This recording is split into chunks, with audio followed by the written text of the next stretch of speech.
2 Corinthiens 10, 3 à 5.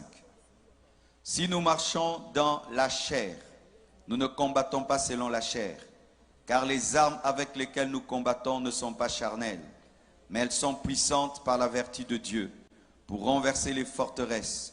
Nous renversons les raisonnements et toute hauteur qui s'élève contre la connaissance de Dieu, et nous amenons toute pensée captive à l'obéissance de Christ. Asseyez-vous, s'il vous plaît. Nous voyons que Paul est en train de parler du combat spirituel. Il dit que notre combat n'est pas contre les hommes, n'est pas contre la chair. Et nous les chrétiens, nous ne combattons pas les hommes, nous combattons les esprits. Même si tu me fais le mal, tu n'es pas mon ennemi, je combattrai l'esprit qui est derrière toi, mais toi je ne te combattrai pas. Et les armes que nous utilisons contre ces puissants de ténèbres ne sont pas des armes physiques, des kalachnikovs, ce ne sont pas des fusils, mais c'est la prière. Des armes spirituelles, le bouclier de la foi, le casque du salut, l'épée de l'esprit, par la vertu de Dieu, pour renverser des forteresses qui sont des raisonnements, dites raisonnements. Bien-aimés frères et sœurs, dans une nation, vous pouvez avoir des raisonnements qui sont des forteresses du diable qui vous empêchent d'être développés et de vivre la main de Dieu et la puissance de Dieu. Et aujourd'hui, Dieu m'a révélé 6 choses, 6 forteresses qui veut faire tomber aujourd'hui. Et je vous assure, si vous comprenez la parole de ce soir, votre pays sera béni. Mon message aujourd'hui, c'est la continuité du dernier message que j'ai donné à Port-au-Prince. Le dernier jour de la soirée de gloire à Port-au-Prince, j'ai parlé de en Jésus-Christ, les liens ancestraux tombent. Et aujourd'hui, c'est la continuité du dernier message que j'ai donné à Port-au-Prince. Et nous sommes bien placés. On m'a dit que Gonaïves, c'est la cité de l'indépendance. C'est cela? Amen. Bien-aimés frères et sœurs, derrière les forteresses, il y a des démons. Derrière les forteresses, il y a l'esprit de l'erreur. Derrière les faux raisonnements, il y a l'esprit des sectes. Derrière les faux raisonnements, il y a l'esprit du mensonge. Derrière les faux raisonnements, il y a l'esprit du serpent, l'esprit de l'égarement, l'esprit de l'antichrist.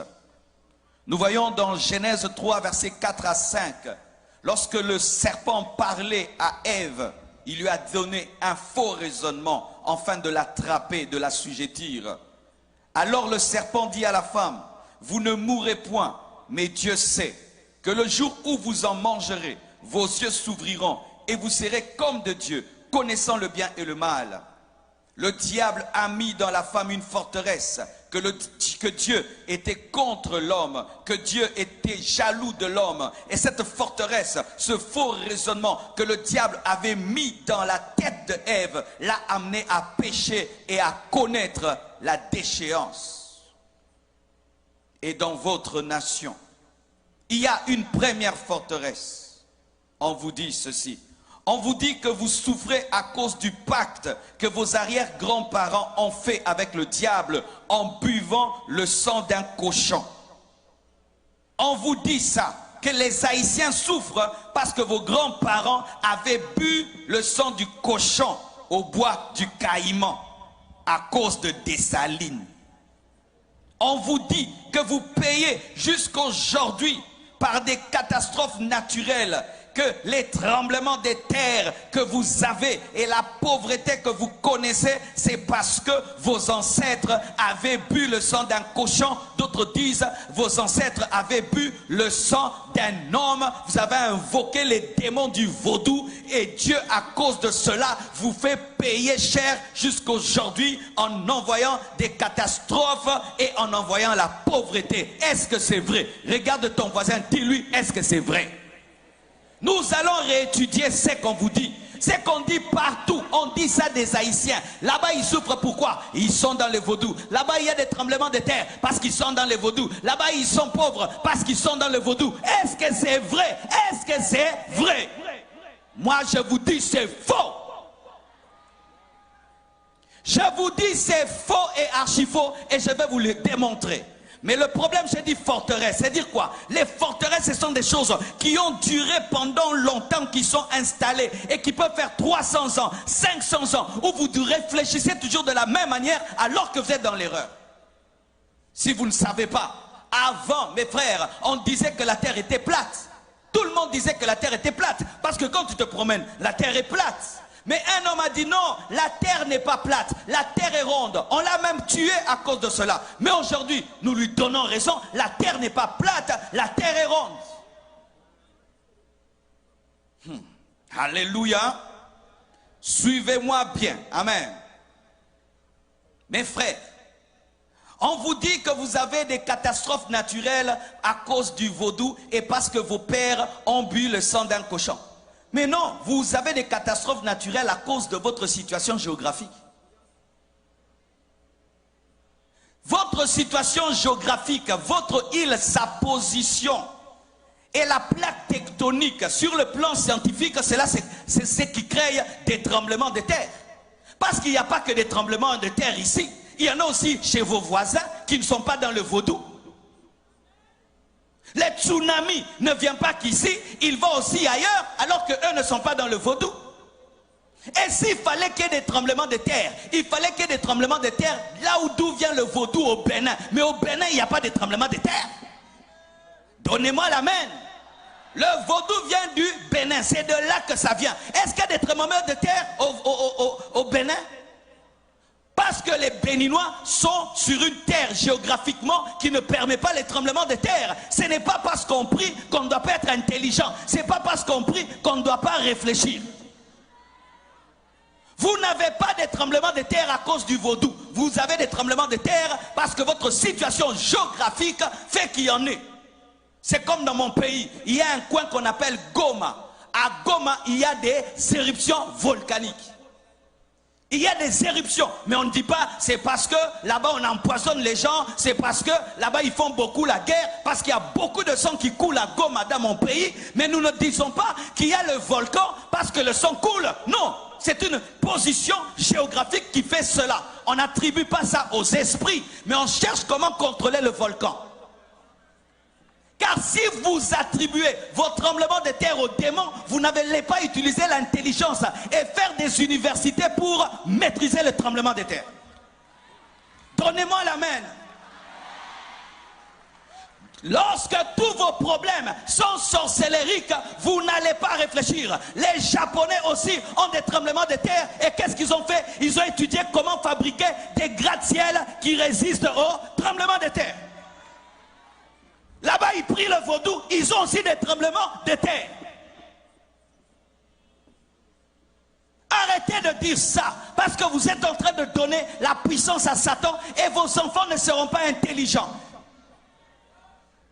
Vos enfants ne vont pas aller étudier pour dire comment nous pouvons faire pour vaincre cette situation. Vous pouvez dire, il faut commencer à planter ceci, il faut construire les routes comme ceci, il faut construire les maisons comme cela, nous devons faire ceci, nous devons... Mais vous ne mettrez jamais l'intelligence, pourquoi? Parce qu'on ne combat pas les démons avec l'intelligence.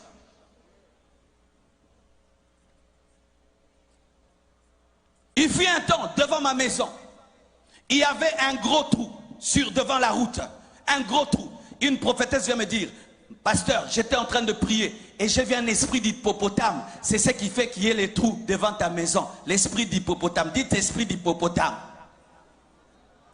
Pour elle, le trou devant la maison, c'était l'esprit d'hippopotame. Le trou sur la route, c'était l'esprit d'hippopotame.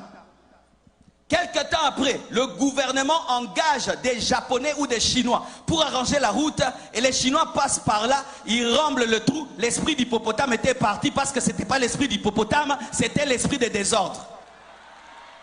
C'était l'esprit de désordre. Il fut un temps, un homme qui a la peste, on disait qu'il était maudit. Mais aujourd'hui, avec la technologie, on est en train de guérir la peste. Si tremblement de terre est égal à vaudou, alors partout il y a des tremblements de terre, partout il y a des séismes, est-ce qu'ils sont dans le vaudou? Et s'il fallait qu'il y ait des tremblements de terre, il fallait que ça commence là où le vaudou a commencé, au Bénin. Mais là-bas, il n'y a pas de tremblement de terre. Vous êtes pauvres parce que le vaudou, vos parents ont bu le sang. Bien bien-aimés, combien de gens sont en train de boire le sang maintenant? Combien de gens boivent le sang même humain, pas le sang d'un cochon, aux États-Unis, dans des pays développés, mais ils sont riches. Quand vous attribuez votre pauvreté aux esprits, vous n'allez pas économiser, vous n'allez pas avoir une économie forte, vous n'allez pas vous battre pour avoir une bonne politique, vous allez dire toujours le diable, le diable, le diable.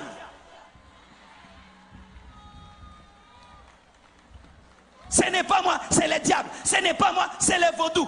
Arrêtez de mettre tout sur le dos du vaudou. Ta maison est sale, tu attrapes des microbes, c'est le vaudou. Tu prépares la nourriture qui n'est pas bien cuite et tu attrapes des problèmes de ventre, c'est le vaudou. Tout vaudou. Quand tu ne balayes pas ta maison, elle est sale, c'est encore le vaudou. Arrêtez de donner la force au diable alors qu'il est vaincu à la croix.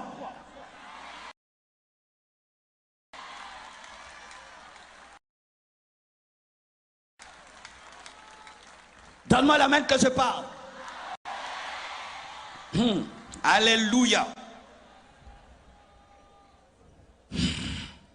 Les païens et les ignorants peuvent dire cela. Parce qu'ils sont païens, ils peuvent dire des choses pareilles. Nous sommes maudits parce qu'il y a nos parents, on fait ceci, mais pas un chrétien.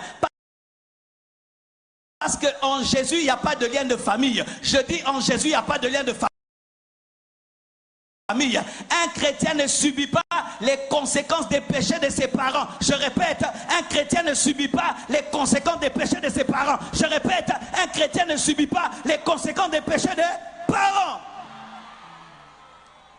La Bible dit, on ne dira plus que les parents ont mangé les raisins verts et cela a agacé les dents des enfants. On ne dira pas, car chacun mourra pour son péché. La nouvelle alliance. Alors ne dis pas que tu es en train de souffrir aujourd'hui parce qu'il y a des années, il y a quelques personnes qui ont bu un sang. Non. Alléluia.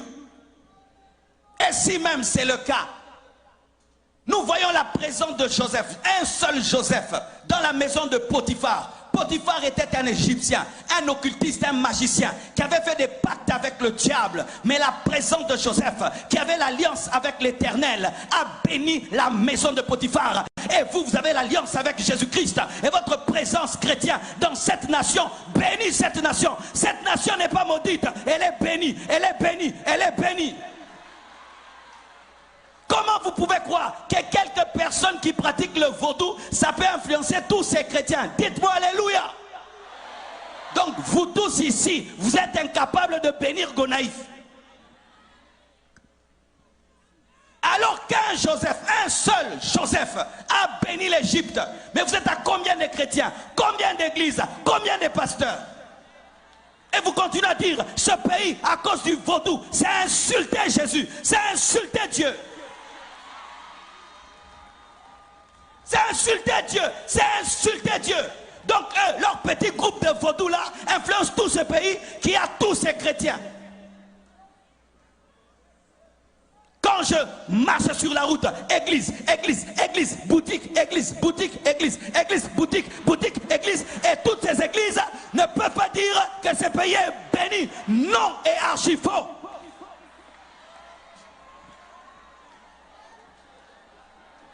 Si c'est le cas, qu'on ferme alors les églises.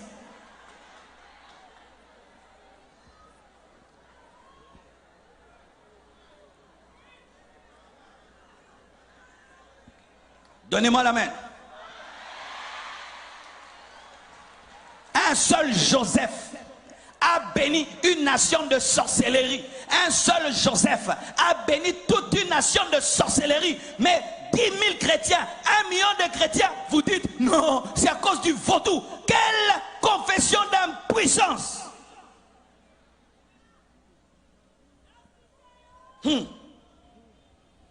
Et écoutez ceci. Les Américains, les Chinois, les Français, n'ont-ils pas fait pire que vous? Les Américains déclenchent des guerres dans des nations. Il y a des millions d'hommes qui meurent. Des Français déclenchent des guerres dans des nations. Des millions de gens meurent. Mais tu vas en France, tu vas aux États-Unis, les chrétiens vont bien. mais vous continuez à chanter le vaudou, mais là-bas, c'est le siège de la franc-maçonnerie. Là-bas, on dit que Dieu n'existe pas. Arrêtez de crier tout le temps vaudou. Mais c'est que vous ne savez pas. Est-ce que je peux vous parler? Ce n'est pas parce que nous sommes chrétiens que nous ne devons pas utiliser l'intelligence. En soi, ce qui vous arrive, voici ce qui vous arrive. Vos pères sont les Africains les plus courageux du monde. Ce sont les premiers Africains qui ont arraché d'eux-mêmes leur liberté. On ne leur a pas donné, ils ont arraché. Et l'homme dont vous parlez dans votre histoire, Toussaint Louverture, a tenu tête face à Napoléon Bonaparte, qui était un grand empereur. Il a même vaincu dans une bataille. Et c'était un mauvais signe pour le monde. Et ça allait se répercuter sur toute l'Afrique. L'homme noir allait dire qu'il peut. C'est pourquoi la communauté étrangère s'est liguée contre vous. C'est ça la vérité. Vous voyez que des démons. Ah, parce qu'on est chrétien, ne peut pas parler comme ça, hein, que je dise démon, hein, alors que mon intelligence me dit que non, il y a un complot contre vous. Il y a un complot contre vous pour que vous ne soyez pas des modèles pour les Congolais, pour les Béninois, pour tous les autres Africains qui puissent dire nous pouvons s'y tenir tête et poursuivre notre destinée. C'est pourquoi on vous combat, on vous assiège pour vous appauvrir afin qu'on dise si tu te libères, tu seras comme eux. C'est ça la vérité. C'est ça la vérité. Vous êtes comme les Juifs qui avaient quitté l'Égypte. Et maintenant, Pharaon est en train de vous poursuivre pour vous ramener en Égypte. C'est ce qui vous arrive. On veut vous ramener économiquement et politiquement. Et maintenant, au lieu que vous puissiez vous unir, vous êtes en train de vous diviser. Et le peu que vous avez, vous êtes en train de le détruire. Lorsque j'ai suivi sur Internet, quand vous faites les marches, vous cassez les boutiques. Non! Si vous marchez, marchez seulement, ne cassez pas, ne pillez pas. Vous êtes en train de détruire le peu que vous avez. Vous détruisez le peu que vous avez. Je ne peux pas vous dire de ne pas revendiquer. Le pasteur ne peut pas dire ça. Et je ne peux pas vous dire marcher, non.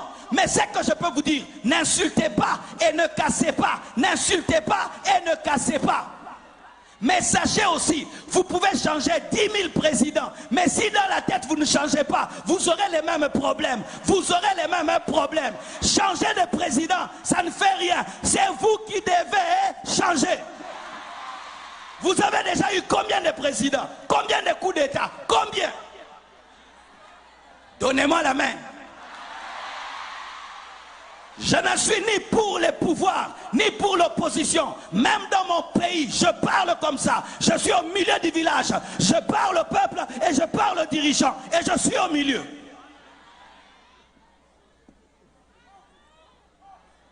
Tu marches, tu viens dans ma boutique, tu me prends tout. Est-ce que ça c'est marcher encore?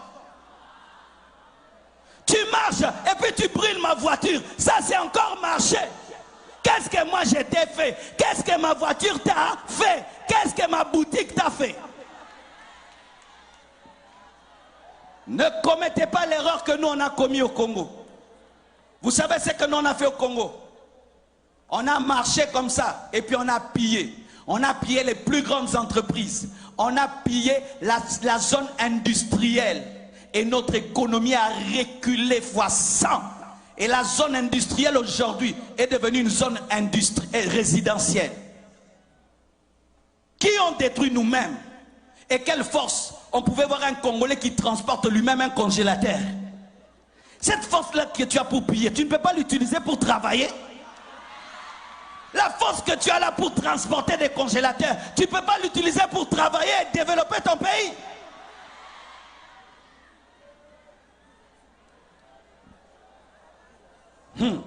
Écoutez ceci. La Bible dit, Marc 3, versets 24 à 25. Si un royaume est divisé contre lui-même, ce royaume ne peut subsister. Les Métis de leur côté, les Noirs de l'autre côté, les Métis de l'autre côté, les Noirs. Vous tous venez de l'Afrique, amen, hein? Venez de l'Afrique. Vous êtes des Africains qu'on a posés sur cette île, amen, hein? Arrêtez de vous diviser, arrêtez de vous diviser. Vous avez une même vision, une même destinée. Arrêtez de vous battre dans le bateau. Vous risquez de renverser le bateau et vous tous, vous allez mourir. Arrêtez, mettez la paix et mettez les intérêts collectifs en avant. Cessez de mettre les intérêts personnels en avant. Un royaume qui est divisé contre lui-même ne peut subsister. Une nation divisée contre elle-même, cette maison plutôt, ne peut subsister. Faites attention de vous diviser et de vous détruire alors que vous êtes en train de jouer le jeu de vos ennemis. Le jeu de vos ennemis, de ceux qui ne sont pas là mais qui sont là. Pendant que vous déchirez, vous êtes en train de jouer le jeu de Pharaon.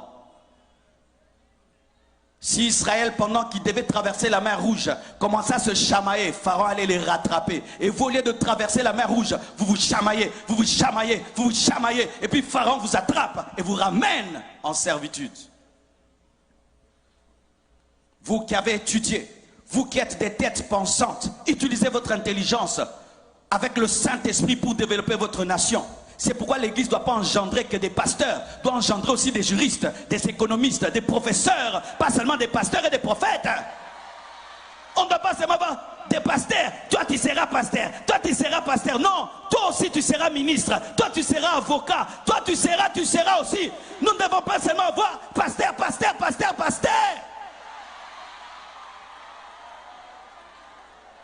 Nous ne devons pas seulement engendrer des églises, nous devons aussi engendrer des entreprises, pas seulement des églises, des écoles, des hôpitaux, des entreprises, pas seulement des églises.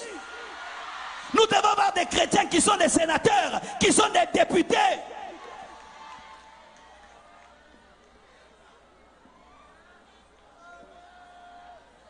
Samuel a engendré des prophètes et il a engendré des rois. Il n'a pas seulement engendré des rois, il a engendré des prophètes. Pas seulement des prophètes, des rois aussi. Mais nous, l'Église, nous n'engendrons que des prophètes. Et quand on a des problèmes de royauté, on n'a personne. Quand un frère étudie beaucoup, on lui dit qu'il est distrait. Tu es distrait, hein? Encore quoi, un doctorat? Encore un doctorat. Il a eu un master. Frère, il est jaloux de toi. 2 masters, 3 masters, 4 masters et dirige cette nation.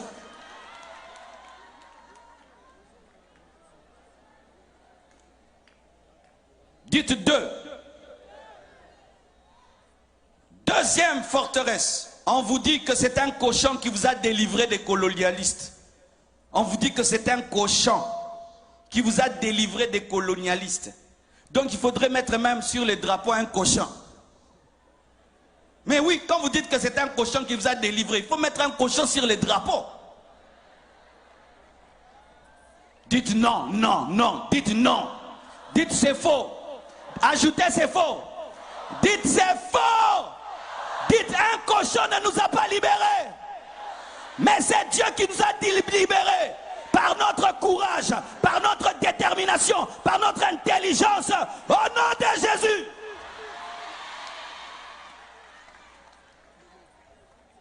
On vous dit c'est un cochon qui vous a délivré. Alors que c'est Dieu qui vous a délivré. C'est votre courage qui vous a délivré. C'est votre détermination, votre force, votre résistance, votre rage de vaincre qui vous a délivré. Votre intelligence qui vous a délivré. Et pour ceux qui ne le savent pas, ce que vous avez connu dans votre pays n'a pas commencé dans votre pays. Le mouvement de libération avait déjà commencé dans le monde. Et le vent de la libération est venu jusqu'ici. Et c'est ainsi que M. Toussaint est entré dans ce vent-là et a revendiqué. Ce n'est pas le vaudou qui a engendré le vent de la libération. Ce vent de la libération existait déjà. En Europe, il y avait déjà des blancs qui étaient contre l'esclavage, qui s'opposaient à cela, qui voulaient l'égalité. Ce n'est pas le vaudou qui a fait ça. Ce vent de liberté n'a pas été déclenché par le vaudou, mais été déclenché par des hommes qui voyaient que c'était mal d'asservir les frères. Mais on attribue ça à qui? Au cochon. On attribue ça au vaudou, alors que c'est un mouvement qui a commencé avant. On présente que ce que vous avez fait au bois du Caïman, un pacte avec un cochon et tout le reste. Mais on ne montre pas le travail que Toussaint a fait pour amener ce réveil-là. Et qu'est-ce que ça fait? Vous donnez toute la gloire aux démons, alors que vous êtes courageux, vous êtes intelligent, vous êtes battu, vous avez compris que le système est en train de changer, il faut entrer, mais maintenant on prend toute cette gloire-là, on donne aux vaudous. Cela n'est pas différent d'Israël. Israël est sorti de l'Égypte par la puissance de Dieu. Ils arrivent dans le désert, ils disent quoi? Ils vont faire un veau d'or. Et puis ils font un veau d'or, ils disent quoi? Que c'est le veau qui les a délivrés. Est-ce que c'était le veau d'or? C'est ce que le diable fait toujours. Tu vois un garçon très intelligent, on vient lui dire, on veut te donner l'intelligence pour dominer le monde. Tu vois une belle femme, on dit viens. Satan lui dit viens vers moi, je vais te rendre belle alors qu'elle est déjà belle. Vous allez voir, le grand footballeur, c'est lui qu'on cherche. Viens, on va t'aider à marquer des buts alors qu'il est déjà un grand footballeur. Quelqu'un chante déjà très bien. Viens, on va te donner le succès, tu auras une belle voix alors que déjà, il chante bien. Quelqu'un déjà fort, viens, on va te donner les fétiches pour être fort alors qu'il est déjà fort. Et c'est ce qui est arrivé. Vous étiez déjà courageux. Vous étiez déjà des Africains différents qui voulaient la liberté. Et maintenant le diable vient s'accaparer de votre victoire pour dire que c'est par lui que vous l'avez fait. Alors que non. Et si vous ne savez pas, c'est une technique dans le monde. Lorsque l'homme blanc fait quelque chose, on dit qu'il est intelligent. Lorsque l'homme noir fait quelque chose, on dit que c'est le hasard. Lorsque l'homme blanc fait quelque chose, on dit que c'est la stratégie. Quand l'homme noir fait quelque chose, on dit quoi? C'est le fétiche. Bien-aimé, la victoire où Toussaint a vaincu Napoléon Bonaparte pendant longtemps n'était pas écrite. Elle n'était même pas étudiée dans les universités. Pourquoi? On ne pouvait pas reconnaître qu'un noir avait gagné un blanc. Et quand on veut reconnaître cela, on dit quoi? C'était les vaudous qui l'a permis. Non, il était plus intelligent que Bonaparte. Il était plus intelligent. Mais maintenant tout ça, toute cette histoire, cette belle histoire formidable que nous devons nous étudier dans nos pays, dans nos universités, vous donnez ça aux vaudous. Moi, c'est à peine que j'ai découvert votre histoire. Imaginez. Vous êtes les premiers Africains à avoir été délivrés, qui se sont eux-mêmes libérés. On ne vous étudie même pas dans les universités. Mais quand on parle de vous, la nation du vaudou, alors que vous deviez être même des exemples pour tous les Africains, nous devions tous venir ici vous poser des questions. Mais vous prenez cette gloire, vous donnez au diable. Et les gens ont peur même de venir ici à cause du vaudou, alors qu'on ne sent même pas le vaudou. Regardez l'atmosphère. Est-ce que vous me comprenez? Est-ce que vous comprenez ce que je dis? La gloire qui est à Dieu a été donnée au veau d'or. Et la gloire qui est à Dieu dans votre nation a été donnée à un cochon. Mais qu'est-ce que Moïse a fait? Il a détruit le veau d'or. Et l'église venait de détruire ce cochon. Église, détruisez ce cochon. Pasteur, quand vous prêchez, détruisez ce cochon. Détruisez. Dites ce n'est pas lui. Ce n'est pas lui. Comme Moïse, détruisez les cochons. Dites à vos fidèles que c'est faux. Dites à vos enfants que c'est faux. Donne-moi la main, je vais te parler. C'est le cochon-là qui a pris les armes. Hein? C'est le cochon-là qui avait des stratégies. C'est le cochon-là qui sautait des murs. C'était le cochon. C'était le cochon. C'était qui? C'était vous. Avec Dieu, c'était vous. Et vous donnez toute cette gloire au diable et aux démons. Ainsi comme on ne peut pas étudier la sorcellerie à l'université, ben, on saute cette partie-là, alors que vous êtes des exemples pour nous tous.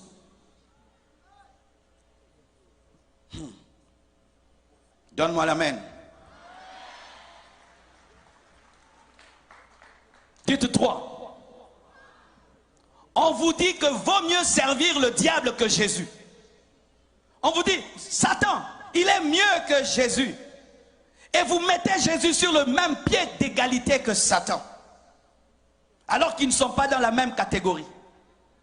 Satan, c'est un poids mouche. Jésus, c'est un poids lourd. Un poids lourd ne peut pas combattre un poids mouche. Ce sera vraiment un assassinat. Alléluia. C'est pourquoi il t'envoie toi d'aller chasser le diable. Parce que lui et le diable, vraiment, il ne peut pas. Il t'envoie toi, va les chasser. Alléluia. Jésus est créateur. Satan est une créature. Comment tu peux comparer Jésus à Satan? Jésus crée, le diable copie. Comment tu peux comparer Jésus à Satan? C'est Jésus qui a créé Satan. Comment tu peux comparer une créature de son créateur? Et même on vous présente des bons Satans, des bons démons. Vous avez des bons démons. Des bons démons que vous invoquez, vous dansez pour eux. Vous avez même des chorales pour les bons démons.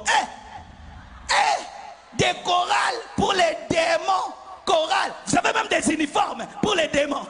Des uniformes bleus, blancs. Pour les démons, une chorale. Arrêtez ça. Sortez de ces chorales. Si tu es dans cette chorale, quitte cette chorale. Quitte.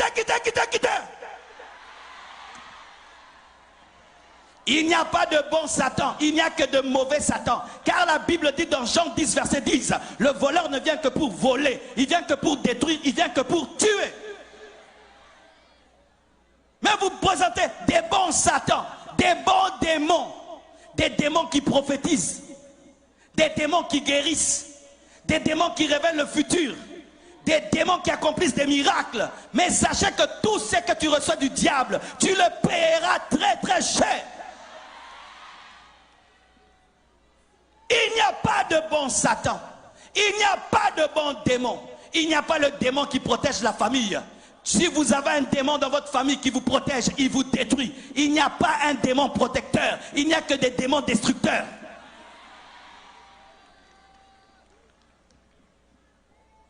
J'ai invoqué ce démon. Il a fait ceci pour ma famille. Il a guéri mon fils. Il a délivré mon fils. Quand le diable guérit la tête, il te donne une maladie des pieds. Quand il guérit les pieds, il donne une maladie au dos. C'est un voleur et un escroc.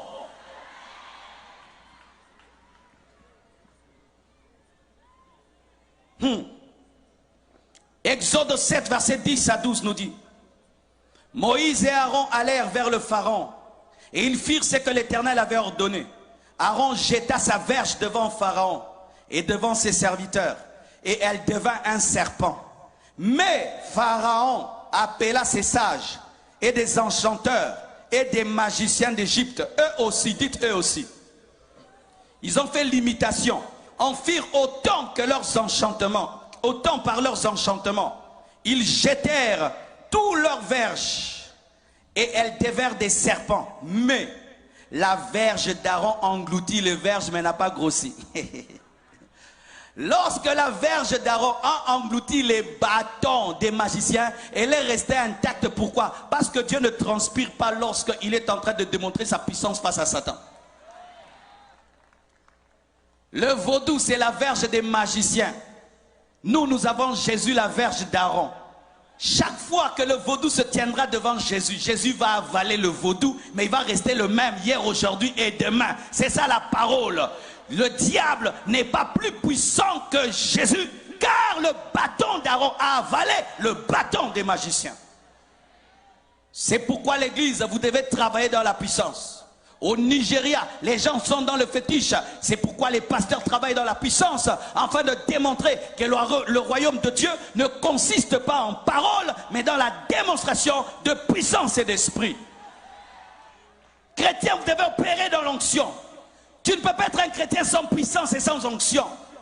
Quelqu'un ne peut pas aller auprès du diable. Il voit la guérison. Il vient auprès de Dieu, il ne voit pas la guérison. Nous devons démontrer le Dieu surnaturel. Le Dieu qui parle, le Dieu qui agit, le Dieu qui transforme. Mais malheureusement aujourd'hui, les chrétiens ne veulent pas de la puissance. Si je prêche comme ça, c'est bon. Quand je commence à prier, les gens tombent, c'est la magie. On ne savait pas que lui aussi il est dans ces choses. Moi aussi je suis dedans. Moi aussi je suis dedans. Jésus ne prêchait pas seulement. Il chassait les démons. Il guérissait les malades. Je refuse d'être un prédicateur qui parle seulement. Après je dois guérir les malades. Je dois chasser les démons comme Jésus. Donne-moi la main, je sens que je dois parler. Aujourd'hui, il est interdit aux pasteurs sérieux de travailler dans la puissance. Une fois je commence à prier, les gens sont guéris, délivrés. On me dit, pasteur, toi aussi tu entres dans ces aventures-là. Les aventures? Les aventures? Toi, tu as un enfant malade à la maison. Tu sais ce que ça fait d'avoir un enfant malade à la maison? Tu sais quoi? D'avoir un enfant qui est sourd. Tu sais que c'est que ça fait d'avoir un enfant aveugle. Tu sais ça fait quoi? D'être paralysé pendant 10 ans. Toutes les personnes qui disent ça sont sans amour. Être un vrai pasteur, ce n'est pas seulement parler. Un bon pasteur, après avoir parlé, doit s'occuper des problèmes des gens. Parce que Jésus ne parlait pas seulement, il s'occupait aussi des problèmes des hommes. Arrêtez de combattre les vrais hommes de Dieu qui travaillent dans la puissance, c'est important. Pourquoi? Parce que les païens, ils vont auprès du diable, ils vivent des choses. Vous venez auprès de Dieu, il n'y a rien. C'est ce que vous voulez? Ça doit être la magie. Et ça c'est la magie. Comment il fait seulement ça? Il y a 10 personnes qui tombent, il fait ça, 100 personnes tombent. Ah, ça c'est quoi là? Ça c'est quoi là? C'est la puissance de Dieu. C'est la puissance de Dieu. C'est la puissance de Dieu. Dieu n'est pas seulement celui qui convertit les cœurs. Il est aussi celui qui ouvre les yeux des aveugles, qui guérit les malades, qui chasse les démons. C'est la parole.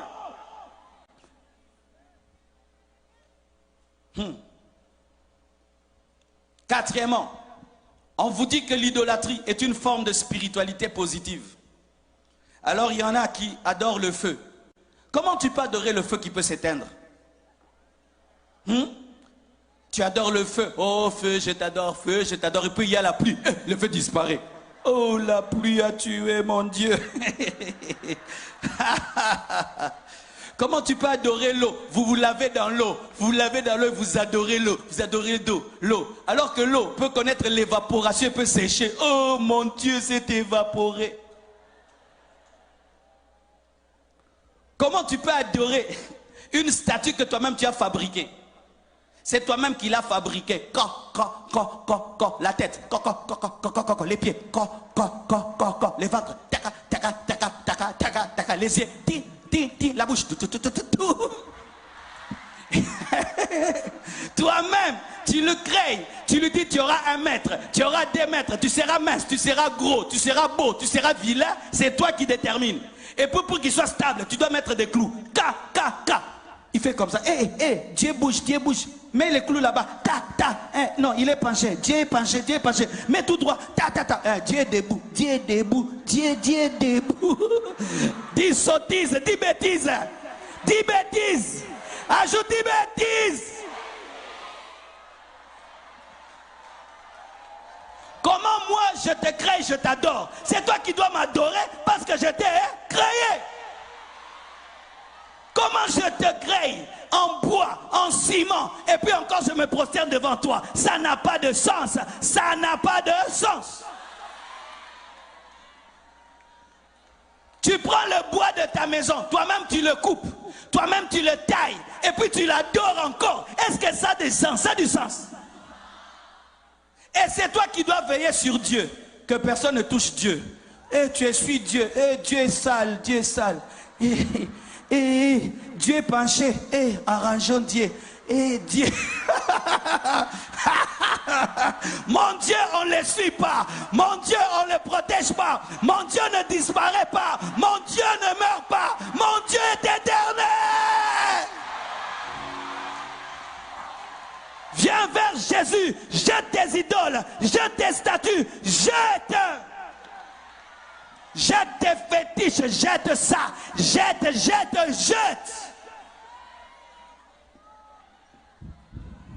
L'idolâtrie est une vanité. Et sachez que derrière chaque idole, il y a un démon. Derrière chaque idole, il y a un démon qui vient se cacher pour que tu croies que l'idole fait quelque chose, alors que l'idole ne fait rien. C'est un esprit qui est derrière l'idole qui agit. C'est pourquoi ne faites même pas d'idole représentant Jésus. Parce que vous ne connaissez pas son visage. Ne faites pas d'idole représentant Paul. Oh Saint Paul. Soit tu l'avais vu. Des idoles représentant Marie avec une belle taille. Et si elle était grosse? Toutes les Maries sont jolies. Et si elle était grasse? C'était cru dans la Bible que Marie était comme une miss. Toutes les Maries sont miss. Et si Marie était grosse? 1,40 m. Dis à ton voisin, toi tu as déjà vu Marie? Et vous mettez des photos de Jésus dans vos maisons. Vous avez déjà vu Jésus avec des photos de Jésus dans vos maisons? Celui-ci, Jésus, les yeux bleus. L'autre, Jésus, les yeux verts. Maintenant, Jésus avec quels yeux? Il faut l'adorer en esprit, en vérité. En esprit, en vérité. En esprit, en vérité. En esprit, en vérité. Le chrétien n'adore pas devant des statues, ni devant des photos. Il prie en esprit et en vérité. Et enlevez même les photos des saints de vos maisons. Ne priez pas devant les photos.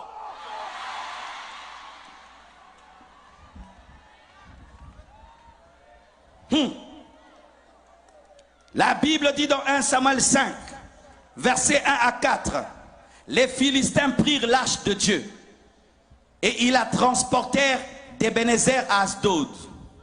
Après s'être emparés de l'arche de Dieu, les Philistins la firent entrer dans la maison de Dagon. Dagon, c'était une idole. Et la placèrent à côté de Dagon. Ils mettent ici l'arche de Dieu et puis à côté de Dagon. Dites, ils mettent ici l'arche de Dieu à côté de Dagon. Ils veulent dire qu'ils se ressemblent. Le lendemain, les Asdodiens qui s'étaient levés de bon matin trouvèrent Dagon étendu, la face contre terre, en train d'adorer l'Éternel. Oh, je t'adore, je t'adore, je t'adore, pardonne-moi, je t'adore. Alléluia. Ah, j'aime cette histoire. Face contre terre, devant l'arche de l'Éternel. Écoutez, les Asdoniens prirent Dagon. Ce n'est pas Dagon qui s'est relevé. On a aidé Dieu. Dieu Dagon, papa, relève-toi. Et puis ils prirent Dagon et le remirent à sa place. Allez, Dagon, sois fort, sois debout, sois debout. On le remit. Arrête d'adorer l'arche. Dites le lendemain. Le lendemain encore. S'étant levé de bon matin, là maintenant c'était grave.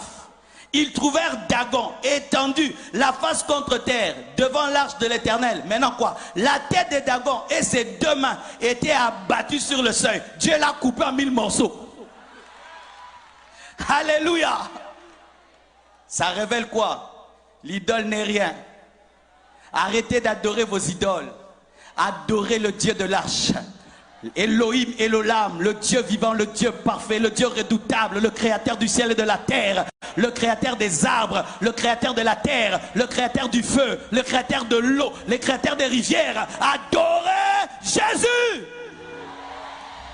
Tout a été créé par lui et pour lui. L'eau, le feu, tout a été créé par lui et pour lui.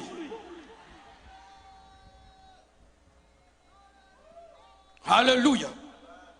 Arrêtez de vous laver dans des rivières à la prier. Vous vous lavez dans des rivières sales. Tu t'es sali, mon frère. Ce Dieu-là, il n'est pas propre.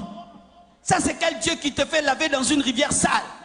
Et vous êtes à 50 dans la même rivière, sans pudeur. Une maman doit se laver elle-même dans sa salle de bain avec propreté. Mais un Dieu qui te pousse à te laver à 100 personnes dans une rivière en train de vous laver, vous pensez que ce Dieu-là est Dieu? Dieu, c'est la perfection, c'est la propreté, la respectabilité, l'honneur. Une maman de 50 ans qui se lave à côté d'un enfant de 12 ans. Si seulement tu réfléchis, tu te rendras compte que ça, ce n'est pas de Dieu.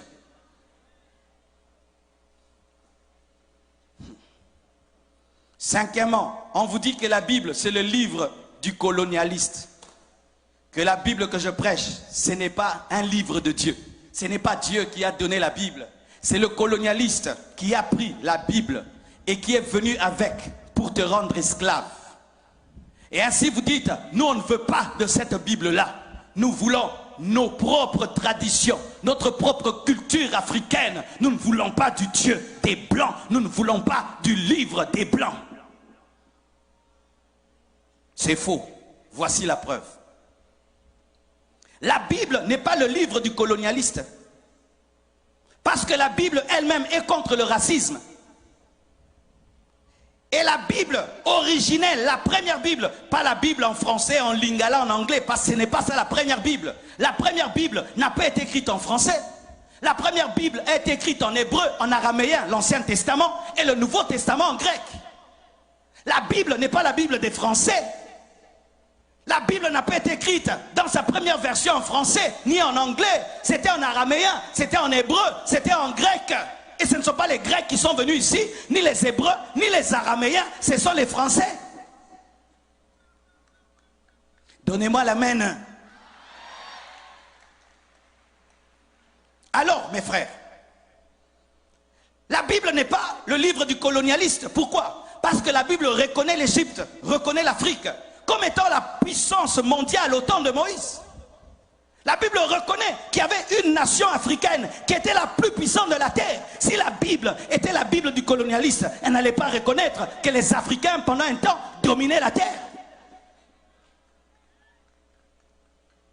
Aussi, la Bible reconnaît la reine de Saba de l'Éthiopie et reconnaît que c'était parmi les plus grandes reines de ce temps-là. La Bible reconnaît l'Éthiopie et reconnaît l'élévation de la reine de Saba.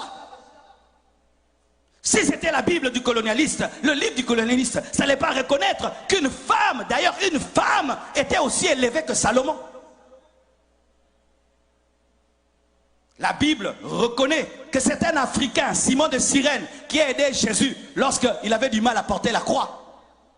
Quand Jésus portait la croix, qui est venu pour l'aider? C'est Simon de Cyrène. Cyrène, c'est la Libye. Donc ce sont les Africains qui sont venus aider Jésus quand il devait monter à la croix. Donnez-moi la main. La Bible reconnaît. Quand on a voulu tuer Jésus, il a fui où? En Égypte, quand il était un enfant. C'est l'Afrique qui a reçu Jésus quand il était bébé. Lorsque le peuple de Dieu a voulu mourir de faim, quelle est la nation qui les a reçus? C'est l'Égypte qui a reçu Jacob et Joseph à Goshen. C'était l'Afrique. Si la Bible était la Bible du colonialiste, comment la Bible peut reconnaître autant de qualités à l'Afrique?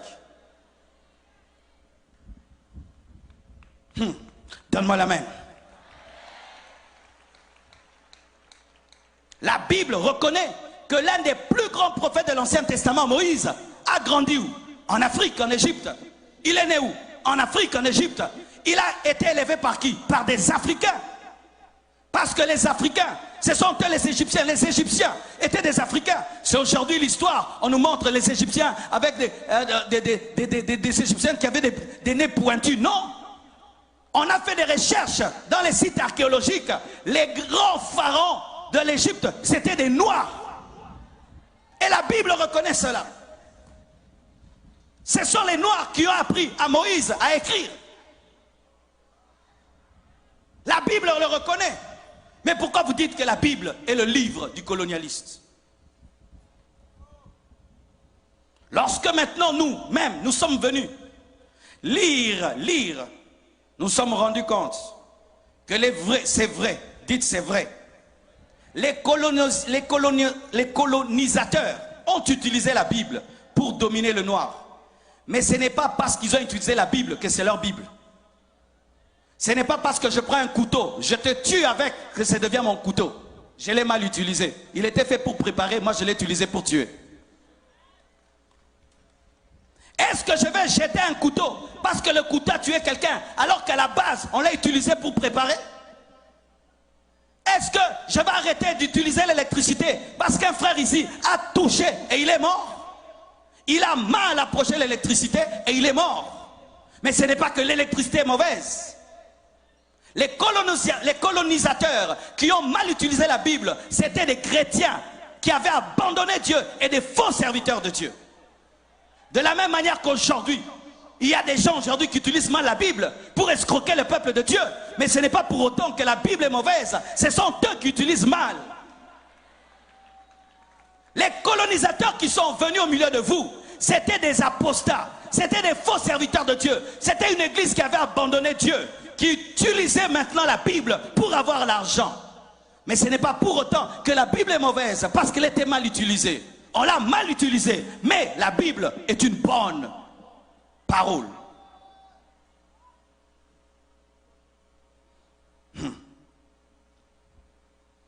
Mes frères et sœurs,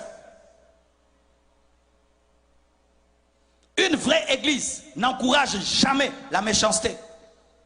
Pourquoi on dit toujours que la Bible, c'est le livre des colonisateurs? Mais on ne parle pas de Martin Luther King. Martin Luther King aussi a utilisé la Bible. C'était un pasteur, mais il a utilisé la Bible contre le racisme. Et aujourd'hui, on a eu un Barack Obama qui est devenu président des États-Unis. C'est la Bible qui a fait qu'il y ait la fin de la ségrégation raciale aux États-Unis. C'était la Bible. Comment la Bible peut être une Bible des colonisateurs alors que Jésus lui-même est né lorsque Israël était colonisé par les Romains? Jésus est né dans la colonisation. Il a trouvé la colonisation. Les Romains dominaient les Juifs. Comment il peut encourager cela? Quand tu as des forteresses dans ta tête, quand on prêche comme ça, il est venu nous prêcher encore, le Dieu des Blancs, les dieux des Blancs, les dieux de Blancs. La Bible là, elle est utilisée pour nous dominer. Frère, il y a des gens qui mélangent mal la nourriture et puis qui s'empoisonnent. Est-ce que tu arrêtes de manger pour autant? Qui arrête de manger parce que quelqu'un a mélangé une nourriture avec une autre qui l'a empoisonné? Tu dis non, il n'a pas bien mangé, mais la nourriture est bonne, mais lui n'a pas bien mangé. Ce n'est pas parce que quelqu'un a mal utilisé la Bible que la Bible est mauvaise.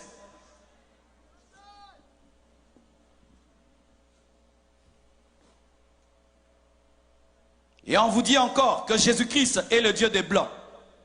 Jésus est le Dieu des Blancs. Comme il y a le Dieu des Blancs, nous devons avoir le Dieu des Noirs. Donc que toute race ait son Dieu, c'est ça. Jésus n'était pas européen, mes frères. Jésus n'était pas français. Jésus n'était pas américain. Quand vous rejetez Jésus à cause des Français, quand vous rejetez Jésus à cause des Américains, mais Jésus n'était pas français, Jésus n'était pas américain. Jésus n'a même jamais prêché en Amérique. Il n'a même jamais prêché en France. Lui-même était juif. Lui-même est né dans une nation occupée, colonisée par les Romains. Comment est-ce que Jésus-Christ va encourager le colonialisme? Et même s'il avait une peau claire, sachez que son sang était aussi rouge que le sang des Africains. Alléluia. Le sang de Jésus-Christ était rouge, rouge comme ton sang, comme le mien. Sinon aussi, que les Américains aient leur Dieu, les Japonais aient leur Dieu, les Chinois aient leur Dieu. Comme Jésus est juif, alors nous ne voulons pas du Dieu des Juifs, nous voulons le Dieu des Chinois, nous voulons le Dieu des Américains, le Dieu des Français. Mais la Bible nous dit, dans Jean 3,16, car Dieu a tant aimé le monde qu'il a donné son Fils unique, afin que quiconque croit en lui, Jésus est venu pour toutes les nations, pour tout le monde, pour toutes les langues et pour toutes les races. Il devait naître quelque part, oui, il devait naître quelque part, mais sa mission n'était pas de rester là où il était né, il devait se répandre dans le monde entier. Mais ce n'est pas parce qu'il est né quelque part qu'il est le Dieu que de ces gens-là. Je suis du Congo et aujourd'hui j'appartiens au monde entier. Je suis ici en Haïti en train de vous bénir. Est-ce que ma prédication c'est la prédication des Congolais? Mais je suis né où? Au Congo. Mais là celui qui vous prêche, est-ce que c'est un Haïtien? N'est-ce pas que ça vous bénit? Et vous pensez que Jésus ne peut pas vous bénir plus que Marcelo? Parce qu'il n'est pas né en Haïti et il est né en Israël. Vous croyez cela? La naissance ne détermine pas à qui tu appartiens, mais c'est ton message et ta vision qui déterminent à qui tu appartiens. Jésus n'est pas le Dieu des Blancs, il est le Dieu de tous les hommes sur la terre.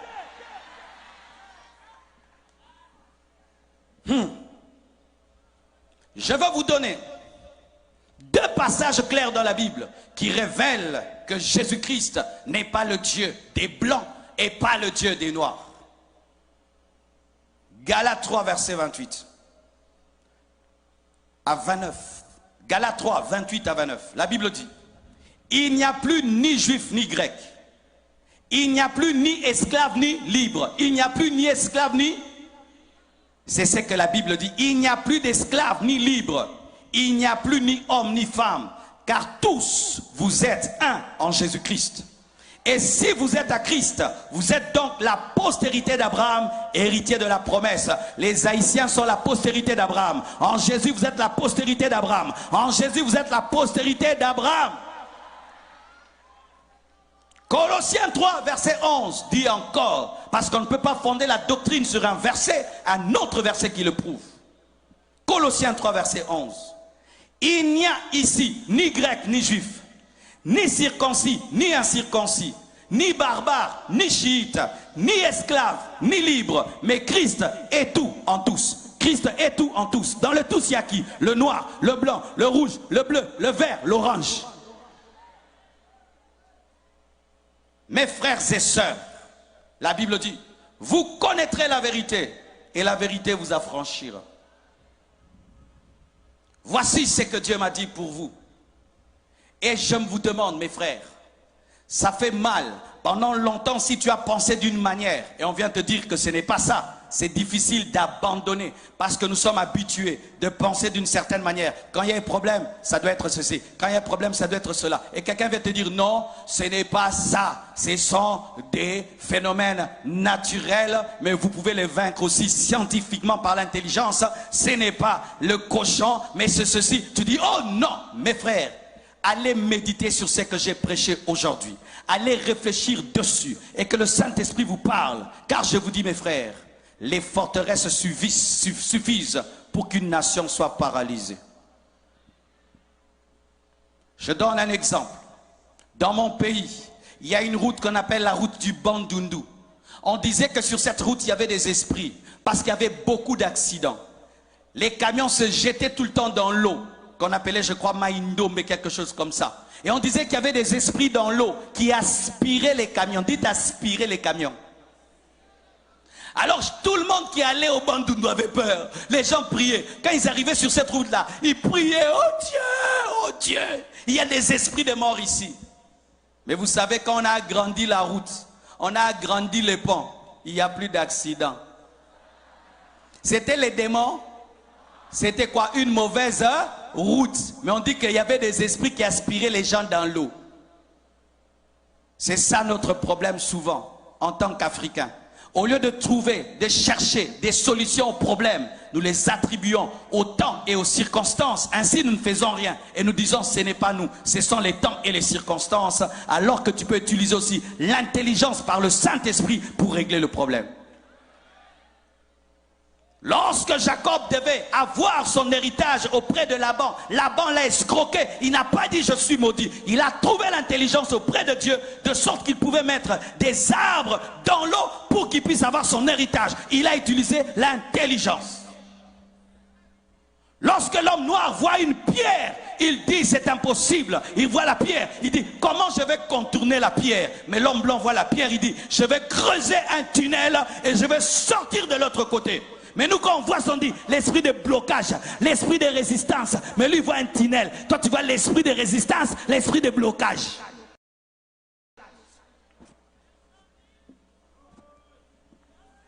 Réveillez-vous, mes frères et sœurs.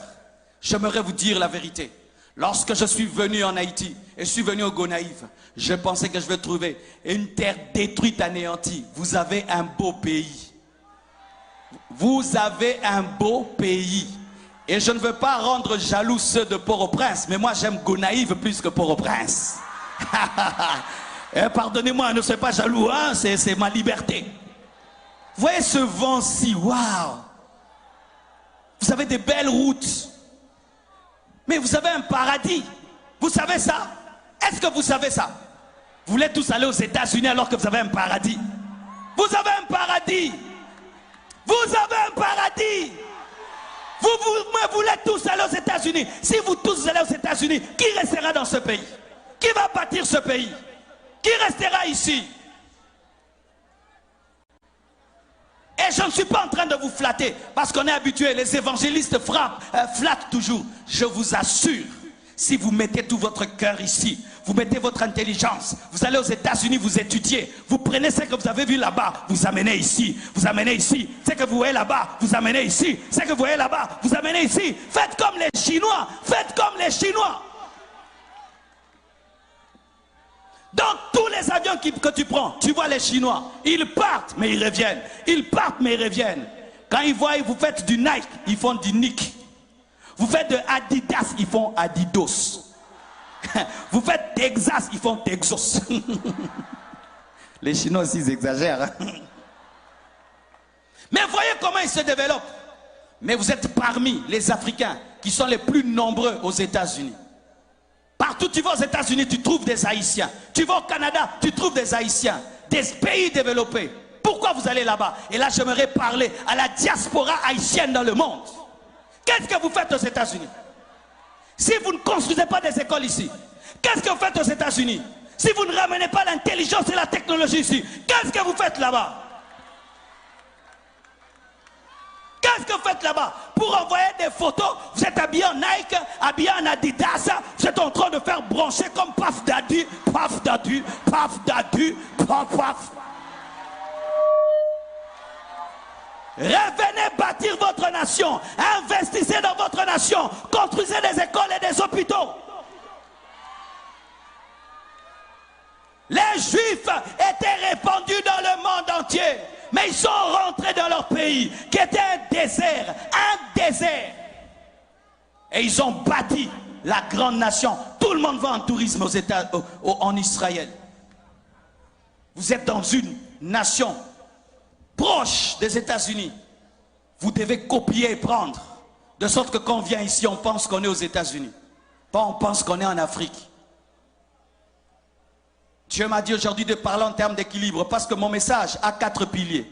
L'amour, la sainteté, la puissance et l'équilibre. Aujourd'hui, c'est un message d'équilibre que je vous ai apporté. Et je ne vais pas chasser les démons aujourd'hui, je vais chasser des mains. Que Dieu vous bénisse abondamment. Tenons-nous debout, nous allons prier pour notre nation. Demain, ce sera un culte des familles. Je vais parler aux familles. Et nous allons prier pour la guérison des malades. Vous avez quelqu'un de malade à la maison? Amenez-le demain. Venez en famille avec papa, maman et les enfants. Nous allons donner un message sur les caractéristiques d'une famille influencée par les démons. Dis ça, les caractéristiques d'une famille influencée par les démons. Demain, nous allons en parler et demain, nous allons prier pour les malades. Élevons nos mains et prions pour Haïti. Prions. Prions. Peux-tu montrer devant Dieu que tu as de l'amour pour ta nation? C'est que nous voulons, c'est toi. C'est que nous voulons, c'est toi. C'est que nous voulons, c'est toi.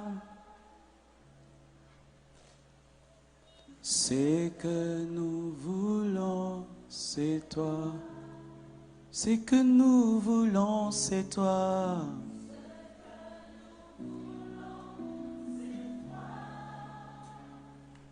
Alléluia.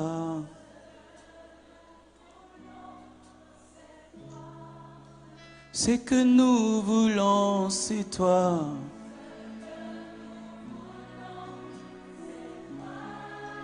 C'est que nous voulons, c'est toi.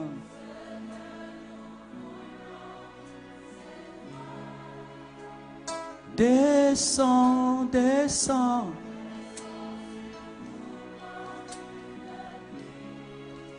Une brise légère dans la douceur de ta présence.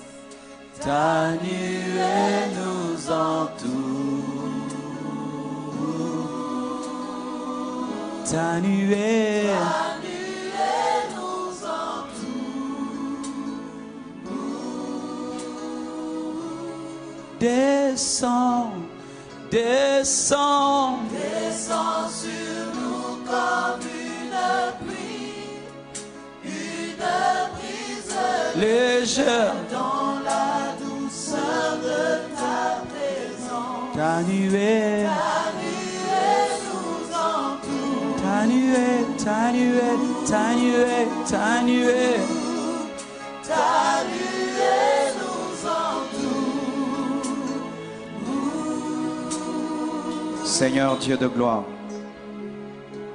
je prie que ce message prophétique prenne place dans les cœurs et puisse engendrer des Haïtiens différents. Engendrer, Seigneur, une nouvelle génération qui est délivrée des forteresses, qui est délivrée de l'ignorance de son histoire, de son passé, de son présent et de son futur. Je demande que tu suscites, Seigneur, des chrétiens remplis d'intelligence et de sagesse comme Daniel, comme Joseph, que tu as placé au sommet des nations. Je prie, Père éternel, que tu équilibres notre vie chrétienne et notre manière de prier. Je prie que tu nous aides à lier à la fois la science, lier à la fois la connaissance, Père éternel, Dieu de gloire. Je prie, Père éternel, que les voiles soient déchirés et que la lumière luise dans cette nation. Je prie que ce message, Seigneur Dieu de gloire, soit accompagné de force, de puissance et d'esprit, et que dans les cœurs, ils deviennent des hommes nouveaux.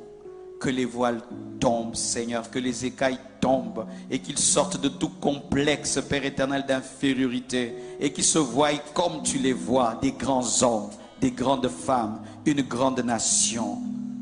Soyez bénis, soyez bénis, soyez bénis, soyez bénis. Soyez bénis.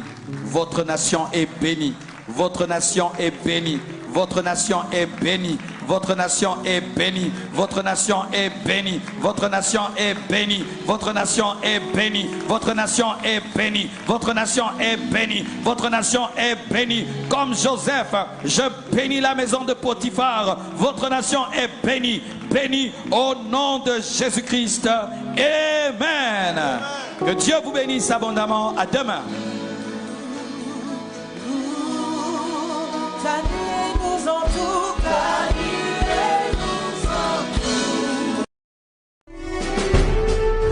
Amis téléspectateurs, frères et sœurs supporters de tous les horizons, l'équipe de la Télé-Louange aimerait que vous soyez avec elle pour souffler son 11e bougie d'anniversaire dans un grand dîner gala le dimanche 9 juin 2019 à compter de 6h PM.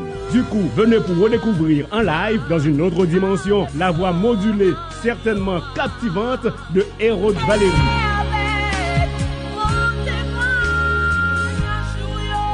Et pour la première fois à Boston, depuis la Floride, l'artiste à la voix exceptionnelle, Marielle Donatien Jean-François. C'est pas fini encore. Le comédien Jean Laplante sera de la partie pour agrémenter la soirée.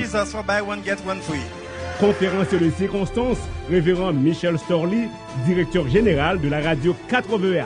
Dimanche 9 juin 2019, dès 6h PM, ce sera la fête. Une excellente soirée pour déguster les plats exquis de Diamond Catering à l'auditorium de la Nouvelle-Jérusalem, 871 North Main Street, Randolph, Massachusetts. Télé-Louange 11 ans. Wow! Dimanche 9 juin 2019, Télé-Louange dans un moment de gloire à Dieu. Retirez vos billets avec une contribution de $70 adultes, enfants moins de 12 ans, $30, télélouange.com. Pour toutes les informations supplémentaires ou composez le 617 549 3200. La fête de Télé-Louange, c'est votre fête.